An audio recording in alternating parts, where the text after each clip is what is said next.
Welcome to YouTube channel GK GS with Manish sir. आज 24 जनवरी 2024 है और आज की जितने भी महत्वपूर्ण करंट अफेयर होंगी वो हम इस वीडियो में डिस्कस करेंगे। इस वीडियो का पीडीएफ आपको टेलीग्राम पे मिलेगा जिसका लिंक वीडियो की डिस्क्रिप्शन बॉक्स में है। और मैं वीडियो के एंड में आपसे 3 प्रश्न भी करूंगा जिसका जवाब आपको कमेंट बॉक्स में देना है। तो आइए शुरू करते हैं आज का महत्वपूर्ण करंट अफेयर। आज का पहला प्रश्न है, पराक्रम दिवस कब मनाया गया है? तो साथियों यह दिवस प्रत्येक वर्ष मनाया जाता है 23 जनवरी को। कब मनाया जाता है? तो 23 जनवरी को मनाया जाता है पराक्रम दिवस। अब साथियों यह दिवस क्यों मनाया जाता है? तो देखो, पराक्रम दिवस साथियों नेताजी सुभाष चंद्र बोस की जयंती पर मनाया जाता है और यह जो मनाया जा रहा है इस बार 2024 में वह नेताजी सुभाष चंद्र बोस की 127वीं जयंती है। साथियों नेताजी सुभाष चंद्र बोस का जन्म जो हुआ था ये कब हुआ था? तो 23 जनवरी 1897 को नेताजी सुभाष चंद्र बोस का जन्म हुआ था। स्थान क्या था, कहाँ जन्म हुआ था? तो कटक ओडिशा में जन्म हुआ था एक बंगाली परिवार में। साथियों साथियों कटक से एक और प्रश्न बनता है कि कटक में साथियों चावल अनुसंधान संस्थान जो है ये कटक में है और इनकी का निधन कब हुआ था? तो 18 अगस्त 1945 को ताइवान में इनका निधन हो गया था। साथियों नेताजी सुभाष चंद्र बोस के पिता का नाम था जानकी नाथ बोस। क्या नाम था? जानकी नाथ बोस। और इनकी माता का नाम था प्रभावती दत्त बोस। क्या नाम था? प्रभावती दत्त बोस। साथियों इन्होंने एक पुस्तक भी लिखा था। इन पुस्तक का नाम था इंडियन स्ट्रगल। क्या नाम था? Indian struggle. और कई बार एग्जाम में भी पूछा गया है कि नेताजी सुभाष चंद्र बोस की पुस्तक का नाम क्या था? तो इंडियन स्ट्रगल था। इसके आध्यात्मिक गुरु कौन है थे साथियों? तो स्वामी विवेकानंद थे इनके आध्यात्मिक गुरु। साथियों साथियों आध्यात्मिक गुरु के बारे में साथियों मैंने बताया कौन थे? स्वामी विवेकानंद। और मैंने कुछ दिन पहले ही बताया था कि स्वामी विवेकानंद की भी जयंती मनाई गई थी और उनकी जयंती पर मनाया जाता है राष्ट्रीय युवा दिवस। तो कब मनाया गया था राष्ट्रीय युवा दिवस? और स्वामी विवेकानंद के गुरु का नाम क्या है ये बताना है आपको कमेंट बॉक्स में। साथियों नेताजी सुभाष चंद्र बोस की राजनीतिक गुरु कौन थे? तो चित्तरंजन दास थे। साथियों नेताजी सुभाष चंद्र बोस ने जय हिंद, दिल्ली चलो और तुम मुझे खून दो मैं तुम्हें आजादी दूंगा का नारा किसने दिया था? तो नेताजी सुभाष चंद्र बोस ने दिया था। साथियों जय हिंद, दिल्ली चलो और तुम मुझे खून दो मैं तुम्हें आजादी दूंगा किसने कहा था? तो नेताजी सुभाष चंद्र बोस ने कहा था। साथियों इनके द्वारा ऑल इंडिया फॉरवर्ड ब्लॉक की स्थापना हुई थी। कब हुई थी? 1939 में हुई थी। साथियों साथियों 1938 में हरिपुरा में कांग्रेस का अधिवेशन के अध्यक्ष कौन थे? तो साथियों नेताजी सुभाष चंद्र बोस थे हरिपुरा कांग्रेस के अध्यक्ष। और साथियों गांधी जी के साथ मतभेद के कारण इन्होंने त्यागपत्र दे दिया था। साथियों देखो इनकी मृत्यु जो हुई थी वो 18 अगस्त 1945 को जापान शासित फॉर्मोसा में हुई थी जो अब ताइवान के नाम से प्रसिद्ध है। साथियों विमान दुर्घटना में इनकी मृत्यु हो गई थी। तो ये था सुभाष चंद्र बोस के बारे में महत्वपूर्ण जानकारी जो आपके किसी भी एग्जाम के लिए महत्वपूर्ण है। साथियों अगला प्रश्न हमारा है, देखो साथियों अब जनवरी महीने में कौन कौन से महत्वपूर्ण दिवस मनाए गए हैं? तो विश्व परिवार दिवस 1 जनवरी को मनाया गया। डीआरडीओ स्थापना दिवस भी 1 जनवरी को मनाया गया। विश्व ब्रेल दिवस 4 जनवरी। राष्ट्रीय पक्षी दिवस 5 जनवरी को मनाया गया। विश्व युद्ध अनाथ दिवस 6 जनवरी को मनाया गया। पृथ्वी घूर्णन दिवस कब मनाया गया? तो 8 जनवरी को मनाया गया। प्रवासी भारतीय दिवस 9 जनवरी को मनाया गया। राष्ट्रीय मानव तस्करी जागरूकता दिवस 11 जनवरी को मनाया गया। राष्ट्रीय युवा दिवस 12 जनवरी को मनाया गया। अंतर्राष्ट्रीय युवा दिवस कब मनाया गया साथियों? तो 12 अगस्त को मनाया गया है। राष्ट्रीय सड़क सुरक्षा सप्ताह 11 से 17 जनवरी को मनाया गया है। साथियों सेना दिवस कब मनाया गया है? तो 12 जनवरी को। नौसेना दिवस कब मनाया गया? 4 दिसंबर को। वायुसेना दिवस कब मनाया गया? 8 अक्टूबर को। राष्ट्रीय स्टार्टअप दिवस कब मनाया गया है? तो 16 जनवरी को। पेंगुइन जागरूकता दिवस कब मनाया गया है? तो 20 जनवरी को मनाया गया है। साथियों ये थे अब तक के जनवरी महीने के मनाए गए महत्वपूर्ण दिवस। अगला प्रश्न हमारा है, बिहार के किस मुख्यमंत्री को भारत रत्न दी जाने की घोषणा की गई है? तो भारत रत्न साथियों बिहार के पूर्व मुख्यमंत्री कर्पूरी ठाकुर को मरणोपरांत दिया जाएगा। अब साथियों कर्पूरी ठाकुर को दिया जाएगा और यह बिहार के हैं। तो बिहार के साथियों मुख्यमंत्री कौन है वर्तमान में? नीतीश कुमार है। और राज्यपाल कौन है ये बताना है आपको कमेंट बॉक्स में। साथियों बिहार के साथियों राज्यपाल कौन है ये आपको बताना है कमेंट बॉक्स में। और बिहार की राजधानी जो है वो पटना है, जिसका प्राचीन नाम है पाटलिपुत्र। और पाटलिपुत्र की स्थापना उदयन ने की थी। उदयन किस वंश के थे ये भी बताना है कमेंट बॉक्स में आपको। अब साथियों कर्पूरी ठाकुर, तो कर्पूरी ठाकुर को जननायक के नाम से भी जानते हैं। और बिहार के पूर्व मुख्यमंत्री कर्पूरी ठाकुर को दिया जाएगा 2024 का भारत रत्न साथियों। और यह पुरस्कार इन्हें मरणोपरांत दिया जाएगा, यह घोषणा किया गया है। अब साथियों देखो कर्पूरी ठाकुर का जन्म कब हुआ था? तो 24 जनवरी 1924 को समस्तीपुर जिले के पितोचिया गांव में, जो अब कर्पूरी ग्राम के नाम से प्रसिद्ध है, यहीं पर इनका जन्म हुआ था। और इनकी मृत्यु कब हुई थी? तो 17 फरवरी 1988 को हुई थी। इनके पिता का नाम था गोकुल ठाकुर और माता का नाम था राम दुलारी देवी। साथियों यह बिहार के दूसरे उप मुख्यमंत्री थे और बिहार के 11वें मुख्यमंत्री भी थे। साथियों अब जानते हैं भारत रत्न के बारे में। तो भारत रत्न भारत का सबसे बड़ा राष्ट्रीय पुरस्कार है। इसकी शुरुआत 1954 में हुई थी। और भारत रत्न सबसे पहले किस व्यक्ति को दिया गया था? तो डॉक्टर सर्वपल्ली राधाकृष्णन को दिया गया था, जो बिहार के प्रथम उपराष्ट्रपति थे और दूसरे राष्ट्रपति थे। चक्रवर्ती राजगोपालाचारी और चंद्रशेखर वेंकट रमन, इन तीनों को 1954 में दिया गया था भारत रत्न। साथियों मरणोपरांत भारत रत्न प्राप्त करने वाले व्यक्ति थे लाल बहादुर शास्त्री। इन्हें 1966 में दिया गया था। और प्रथम महिला जिन्हें साथियों यह पुरस्कार दिया गया था वो थे इंदिरा गांधी, जो भारत के प्रथम महिला प्रधानमंत्री भी हैं। और इन्हें कब दिया गया था? 1971 में साथियों दिया गया था। साथियों आपको बताना है कि 2019 में कौन कौन से व्यक्ति को भारत रत्न दिया गया था, ये बताना है कमेंट बॉक्स में आपको साथियों। साथियों अगला प्रश्न हमारा है बीसीसीआई पुरस्कार 2023 से किसे सम्मानित किया जाएगा? तो साथियों रवि शास्त्री और शुभमन गिल, इन दोनों को सम्मानित किया जाएगा बीसीसीआई पुरस्कार 2023 से। अर्थात इसका आंसर हो जाएगा बी और सी दोनों। अब साथियों देखो हम जानते हैं इन दोनों के बारे में। तो देखो भारतीय क्रिकेट टीम के पूर्व ऑलराउंडर और मुख्य कोच रवि शास्त्री को लाइफ टाइम अचीवमेंट अवार्ड दिया जाएगा बीसीसीआई के द्वारा। आपसे साथियों ऐसे प्रश्न पूछेगा बीसीसीआई के द्वारा लाइफ टाइम अचीवमेंट अवार्ड 2023 से किसे सम्मानित किया गया? तो भारतीय क्रिकेट टीम के मुख्य कोच रवि शास्त्री को। और साथियों क्रिकेट ऑफ द ईयर 2023 किसे दिया गया बीसीसीआई के द्वारा? तो शुभमन गिल को दिया गया है। किसे दिया गया है? शुभमन गिल को। साथियों फिर से मैं रिपीट कर दे रहा हूं, देखो भारतीय क्रिकेट टीम के पूर्व ऑलराउंडर और मुख्य कोच रवि शास्त्री को life time achievement award BCCI के द्वारा 2023 का दिया जाएगा।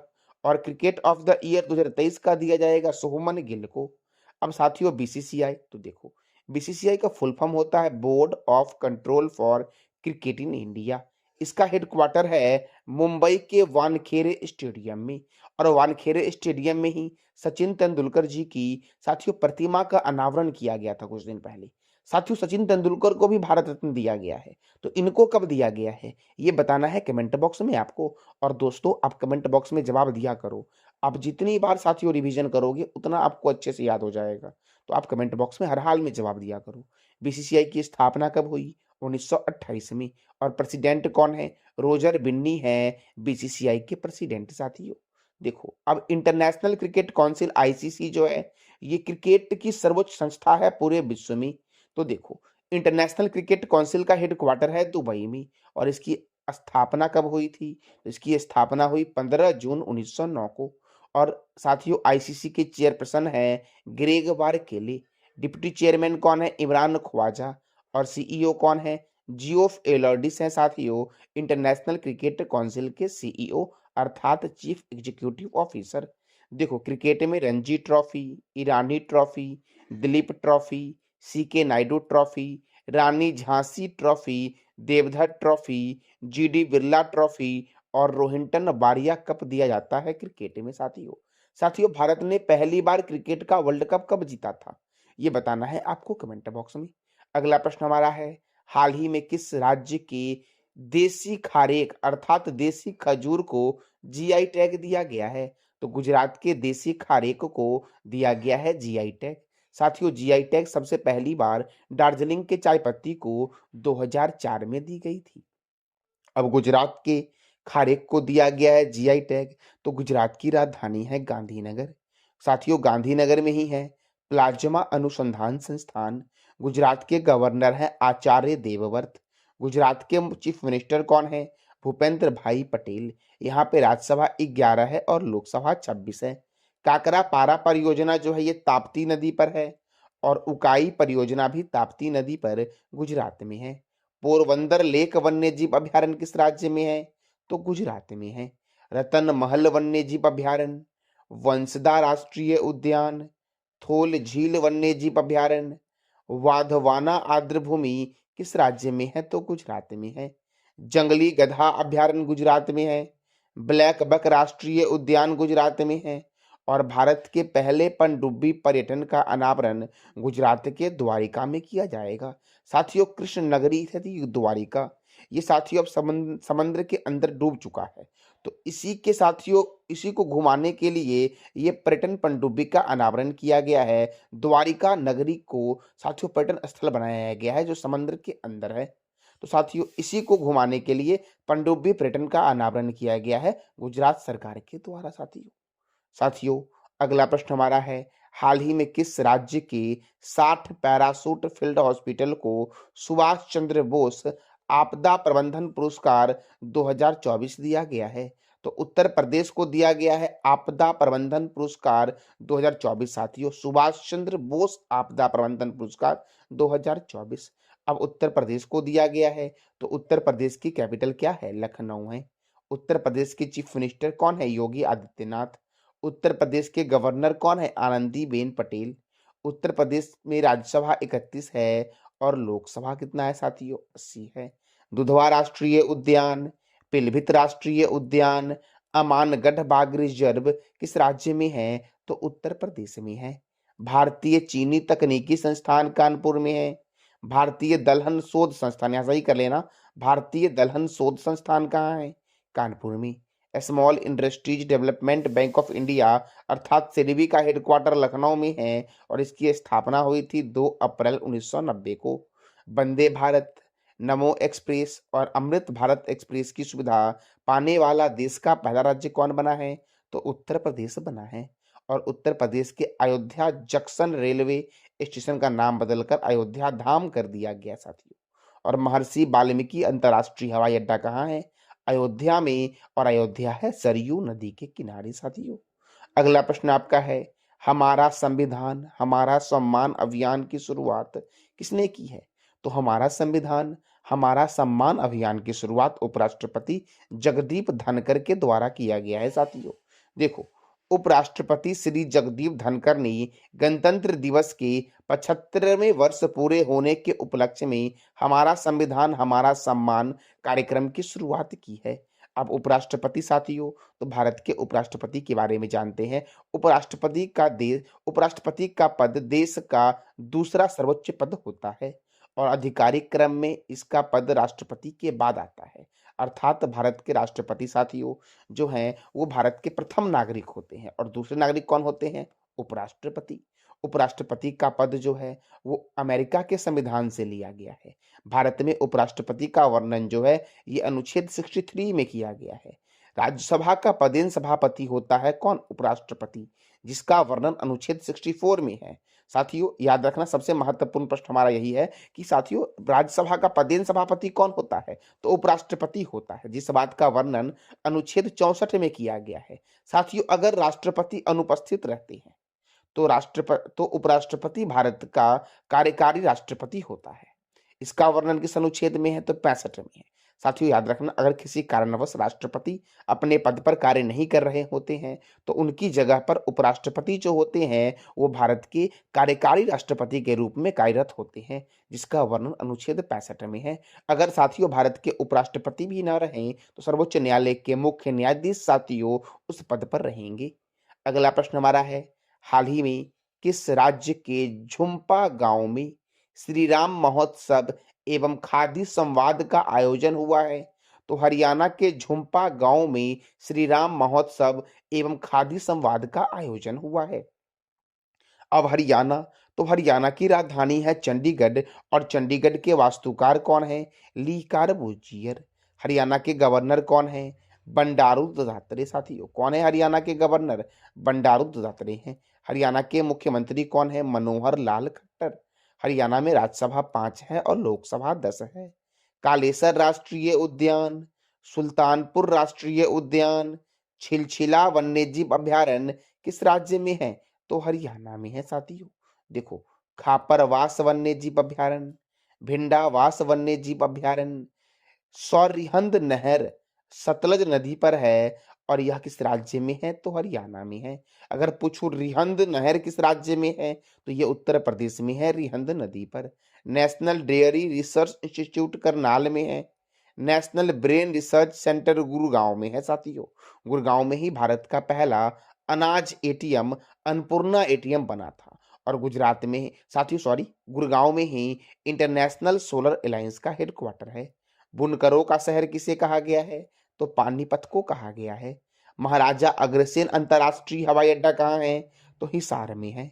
अंतर्राष्ट्रीय विज्ञान महोत्सव 2023 का आयोजन कहाँ हुआ है? तो हरियाणा में हुआ है और इसमें 22 देशों ने पार्टिसिपेट किया है।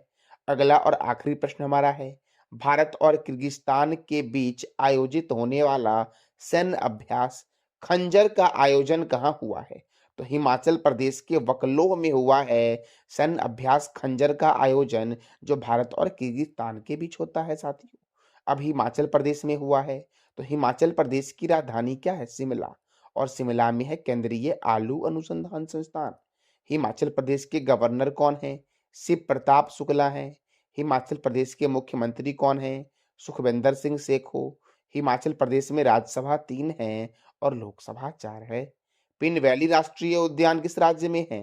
तो हिमाचल प्रदेश में है साथियों। ग्रेट हिमालयन राष्ट्रीय उद्यान हिमाचल प्रदेश में है। धौलाधर वन्यजीव अभयारण्य हिमाचल प्रदेश में है। रोहिला राष्ट्रीय उद्यान हिमाचल प्रदेश में है। खीरगंगा राष्ट्रीय उद्यान हिमाचल प्रदेश में है। सिंबल बरा राष्ट्रीय उद्यान कहाँ है? हिमाचल प्रदेश में। साथियों, चंद्रताल वन्यजीव अभयारण्य भी हिमाचल प्रदेश में ही है। लिम्पा असरंग वन्यजीव अभयारण्य हिमाचल प्रदेश में है। चमेरा जल विद्युत परियोजना रावी नदी पर है। चंद्रताल झील और सूरजताल झील किस राज्य में है? तो हिमाचल प्रदेश में साथियों। कोल्ड डेजर्ट जैव मंडल और साबरा कुड्डू जल विद्युत परियोजना, साथियों यह परियोजना किस नदी पर है? पब्बर नदी पर। और साथियों, ये जितने भी मैंने बताए हैं आपको, ये सब किस राज्य में है? तो हिमाचल प्रदेश में है। देखो, ग्रेट हिमालयन राष्ट्रीय पार्क को 2014 में यूनेस्को के विरासत स्थल की सूची में शामिल किया गया था। यूनेस्को की स्थापना कब हुई? ये बताना है कमेंट बॉक्स में आपको। कोल डैम परियोजना सतलज नदी पर है। नाथपा झाकरी परियोजना सतलज नदी पर है। केंद्रीय आलू अनुसंधान संस्थान का हेडक्वार्टर कहाँ है? तो शिमला में है। सिपकिला दर्रा और रोहतांग दर्रा है हिमाचल प्रदेश में। और हिमाचल प्रदेश ने माई स्कूल माई प्राइड अभियान की शुरुआत की है। किसने शुरू किया माई स्कूल माई प्राइड? तो हिमाचल प्रदेश ने साथियों। साथियों, ये था आज का हमारा महत्वपूर्ण करंट अफेयर। पिछले क्लास में मैंने 3 प्रश्न किया था। पहला प्रश्न हमारा था, केंद्रीय औद्योगिक सुरक्षा बल की पहली महिला प्रमुख कौन है? तो नीना सिंह है। दूसरा प्रश्न हमारा है, शिक्षा परिवर्तन के लिए माई स्कूल माई प्राइड अभियान किसने शुरू किया है? तो हिमाचल प्रदेश ने किया है। पक्के पागा हॉर्नबिल महोत्सव किस राज्य में मनाया गया है? तो अरुणाचल प्रदेश में मनाया गया है। साथियों, आज का आपका 3 प्रश्न है जिसका जवाब देना है कमेंट बॉक्स में आपको। संयुक्त अभ्यास खंजर का आयोजन किस देश के बीच हुआ है? दूसरा प्रश्न हमारा है, इंटरनेशनल क्रिकेट काउंसिल की स्थापना कब हुई? और तीसरा प्रश्न है, पेंगुइन जागरूकता दिवस कब मनाया जाता है? इस तीनों प्रश्न का जवाब देना है कमेंट बॉक्स में आपको। ये था आज का हमारा महत्वपूर्ण करंट अफेयर। जानकारी अच्छी लगी तो चैनल को लाइक करें, शेयर करें और सब्सक्राइब करें। साथ साथ बेल आइकन को भी दबा दें ताकि आपको डेली अपडेट मिल सके।